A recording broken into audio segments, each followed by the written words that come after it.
UFO over nuclear plant in Nebraska found in recently declassified documents. A former security officer at the Cooper nuclear station near Brownville, Nebraska reported seeing a UFO over the plant sometime in the late 80s. The report was found in documents recently declassified as a result of a Freedom of Information Act request to the Nuclear Regulatory Commission for UFO files.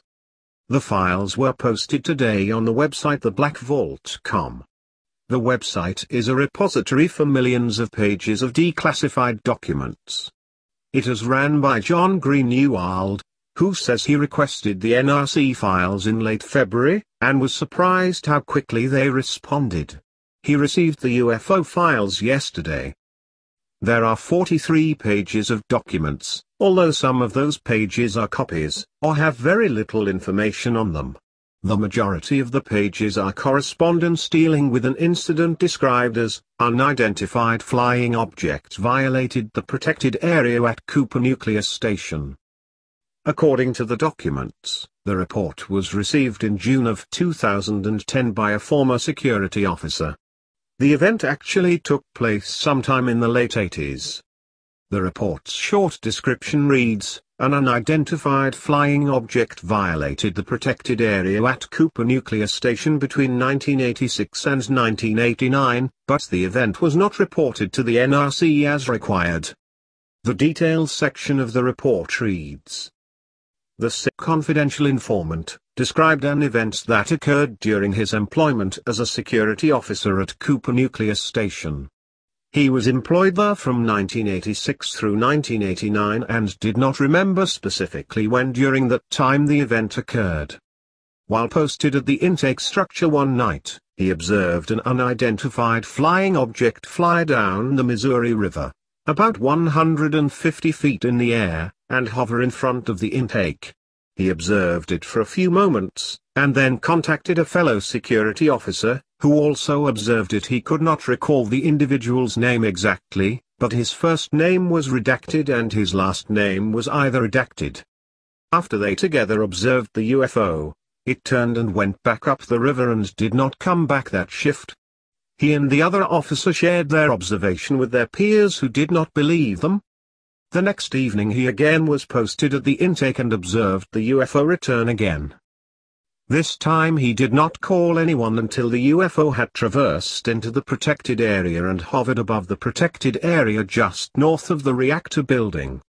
He said it was roughly triangular in shape with a circle of rotating lights on the bottom. He could not hear any propulsion noise from the UFO. He believes that it was roughly 1/3 the size of the reactor building. Once the UFO hovered in the protected area, he called the security break room and most of the officers on shift observed the UFO. These individuals included redacted, both of whom were security officers, all of whom still work at the plant today.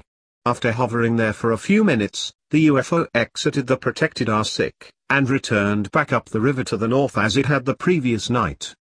The SI said that he never saw the UFO at the plant again after that evening. The SI believes that this incident should have been reported as a violation of the protected area space but was not reported. In the report, Nick Taylor, the NRC senior resident inspector, searched for corroborating documents from the time, but found nothing. However, he cautioned, I would be careful about concluding that if an even wasn't recorded in CAP, corrective action program that it did not occur. Taylor went on to explain the reporting structure in the 80s was not as robust as it currently is. As an example, he noted that there were only 1,020 reports between January 1, 1986 and December 31, 1989. Whereas there are nearly 10,000 a year nowadays. Although the report appeared to be taken seriously, in one email regarding the follow-up on the report, Taylor wrote, "This one should be a wild ride." If the investigation of this case was a wild ride, there is no indication of it in the report. However, William B. Jones, the Chief of Allegations Coordination and Enforcement, did request that the letter regarding the incident be controlled and distribution limited to personnel with a need to know. The report claims that the other witnesses to the event were interviewed, but the results are not included. Those results were sent to ARB, presumably an allegations review board, but not included in the files provided to Green World. That is the extent of the report. Our letter to the witness from the Director of Reactor Safety was also included. It essentially said that they will forward the information to Cooper Nuclear Station, but that no further action will be taken, and they thanked him for his report. All in all, an interesting report. As for the rest of the NRC UFO documents, there is correspondence with an individual who believes there are nuclear craft being flown around, some of which may have crashed and caused radiation contamination. The other report is a bit more difficult to summarize.